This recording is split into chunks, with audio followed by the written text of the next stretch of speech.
আমরা জানি যে টিম একটাই কেনিয়া, বাদবাকি টিমগুলো কিন্তু ওরকম মানে অত কোয়ালিটি ওরকম না যাদেরকে আমরা হারাবার মতো। কিন্তু আমরা লাকি যে আমরা যে কেনিয়ার সাথে কিন্তু সেমিফাইনালে ম্যাচ পড়ে নাই, পড়েছে ফাইনালে। যে এটা একটা সুবিধা হয়েছে আমাদের, স্কটল্যান্ডের সাথে পড়েছে।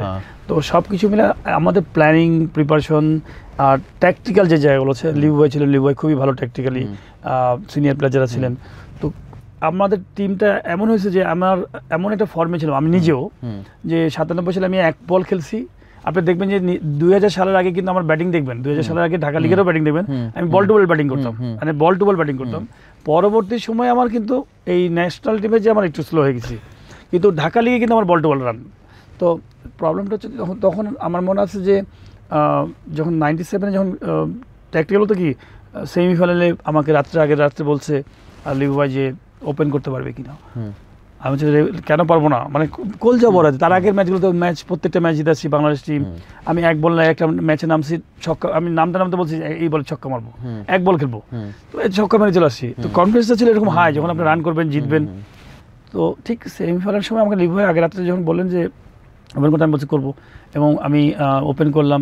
বুলবুলের সাথে পার্টনারশিপ তৈরি করে আমি একটা 71 করলাম এবং সাথে ম্যাচ জিতলাম, স্কোরে কোয়ালিফাই করে গেছি। সবার কিন্তু অলরেডি তখন কিন্তু আমরা মাইন্ড রিল্যাক্স হয়ে গেছে, মানে ব্রেন রিল্যাক্স হয়ে গেছে। ওয়ার্ল্ড কাপ আমরা খেলছি কনফার্ম। এখন হচ্ছে ফাইনাল ম্যাচ, জিততে পারলে একটা প্রেস্টিজিয়াস ম্যাচ। তখন কিন্তু পাকিস্তান ইন্ডিয়া যেমন খেলা হয়, কেনিয়া বাংলাদেশ যেমন খেলা হয়, ওই সময়টাতে আমাদের এরকম ছিল যে কেনিয়ার সাথে আমরা হেরে যাই, খুব কাছাকাছি যাই। তো কেনিয়ার সাথে জিততে পারলে একটা আলাদা ইমেজ। এবং প্রথম বৃষ্টিবিঘ্নিত ম্যাচ 25 ওভারে খেলা, 6 বলে 11 রান করতে হবে লাস্ট পর্যায়ে। এবং ওই সময় 6 বলে 11 রান করা আসলে ডিফিকাল্ট, বিকজ মাঠ ভেজা, কাদা মাঠ, প্লাস হচ্ছে যে আপনার ধরেন উইকেটগুলো তো আসলে ওরকম না। পাগলা পার্টনার হাসিবুল হোসেন শান্ত ছিল, কি কথাটা হয়েছিল?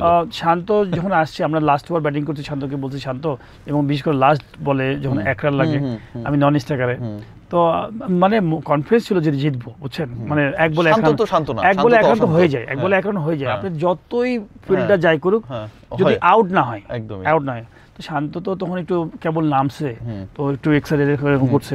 আমি শান্তকে যে বলছি, শান্ত রিল্যাক্স, মানে এর মধ্যে বোলার অনেক সময় নিচ্ছে, ফিল্ডার অনেক সময় নিচ্ছে, রিল্যাক্স, ঠান্ডা মাথায় বলছি শুধুমাত্র একটাই দায়িত্ব, ব্যাটটা সোজা রাখবি, কেন কোনো শর্টস খেলবি না, কোনো শর্টস খেলতে গেলে কিছু না কিছু হয়ে যেতে পারে, তুই শুধুমাত্র ব্যাটটা সোজা রাখবি, যেন ব্যাটে যেন কোনো রকম ক্যারি না করে, কিছু না হয়, এলবিডব্লিউ না হয়।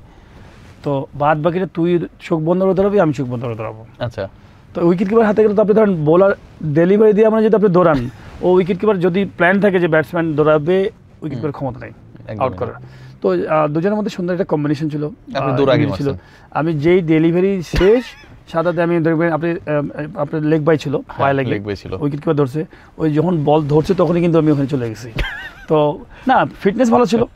আর আপনি তো ওই সময় তো এরকম খেলা খেলতে হবে, কার কত ব্রেন ইউটিলাইজ করা যায়, কীভাবে কী করা যায়। তো আলহামদুলিল্লাহ আমরা ওই ম্যাচ জিতি, এবং সুপার। আমার মনে হয় যে এটা বাংলাদেশ ক্রিকেটের জন্য একটা টার্নিং পয়েন্ট ছিল। আমরা যদি ওই ম্যাচটা যদি না জিততাম বা ওয়ার্ল্ড কাপ যদি না খেলতাম, আলটিমেটলি প্রত্যেক বছরেরই 4 বছর পর আমরা এই কোয়ালিফাইংগুলো খেলতাম, যেটা অন্যান্য টিমগুলো খেলে, ইউএই বলেন বা ওরা যারা খেলে তারা ওইভাবে খেলে। তো আমার মনে হয় যে এইটা আমার টার্নিং পয়েন্ট, এবং বাংলাদেশের আজকে এখানে আসছে, আমি বলবো সুপার একটা জায়গায় জার্নি বাংলাদেশ টিমের জন্য। বাট এই জার্নিটা আরও স্মুথ, আরও কোয়ালিটি হতে পারতো যদি ক্রিকেটটা ডেভেলপ করতে পারতো। সেই আলোচনায় যাচ্ছি, মানে খালেদ মাসুদ পাইলট, আকরাম খান, আমিনুল ইসলাম বুলবুল, খালেদ মাহমুদ সুজন, এই যে আমি নামগুলো বললাম, খালেদ মাসুদ পাইলট বাংলাদেশের ক্রিকেটে কন্ট্রিবিউট করছে। আকরাম খান মোটামুটি 3-4 মেয়াদে বাংলাদেশ ক্রিকেট বোর্ডের director, cricket operations chairman, facilities committee সব জায়গায় সামলেছে। নাইমুর রহমান দুর্জয় আপনাদেরই কলিগ, তিনি সংসদ সদস্য হয়েছিলেন, তিনি ক্রিকেট বোর্ডের ক্রিকেট অপারেশনস হাই পারফরমেন্স সে দায়িত্ব পালন করেছেন। আমিনুল ইসলাম বুলবুল সাবেক অধিনায়ক, প্রথম বিশ্বকাপের অধিনায়ক, প্রথম টেস্ট সেঞ্চুরিয়ান, তিনি হচ্ছে আইসিসিতে খুব প্রেস্টিজিয়াস একটা জায়গায় রয়েছে। এই যে আপনারা এত বড় বড় জায়গায় সবাই, আপনাদের কিন্তু সবারই একটা ভালো ভালো জায়গায় আপনারা রয়েছেন। বাংলাদেশ ক্রিকেট আগালো না কেন? বাংলাদেশ ক্রিকেটে এই আপনাদের মতো এতগুলো হিরো থাকার পরেও, এতগুলো প্রেস্টিজিয়াস জায়গার পোস্ট হোল্ডার থাকার পরেও বাংলাদেশ ক্রিকেটকে কে পেছন দিকে টেনে ধরলো, যেটা আপনার ছোটাতে পারলেন না? রিয়াসাত ভাই, আপনি নিশ্চয়ই সবই জানেন। আমি জেনে তো লাভ নেই, আমি জানাতে চাই। আপনি জানাতে চান আমার মাধ্যমে?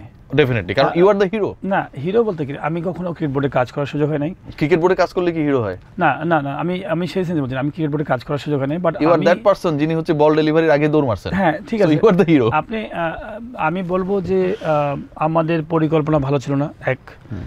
যারাই এই আমার 97 আপনারা কি বদলে গেছেন? 97 এর খালেদ মাসুদ পাইলট, আকরাম খান, বুলবুল, নান্নুরা পরবর্তী সময় আপনারা কতটা দেখেন, বদলেছেন? আপনি যখন আপনার টিমে কলিগের সাথে 15 জনের সাথে কাজ করবেন, 15 জনাই কিন্তু অনেক ট্যালেন্টেড হয় না, প্লেয়ার হিসেবে ভালো হয়। হয়তো কেউ এর কি বিসিবি টিমের কথা বলতেছেন? না, আমি National team? একটা ন্যাশনাল টিমের কথা বলছি।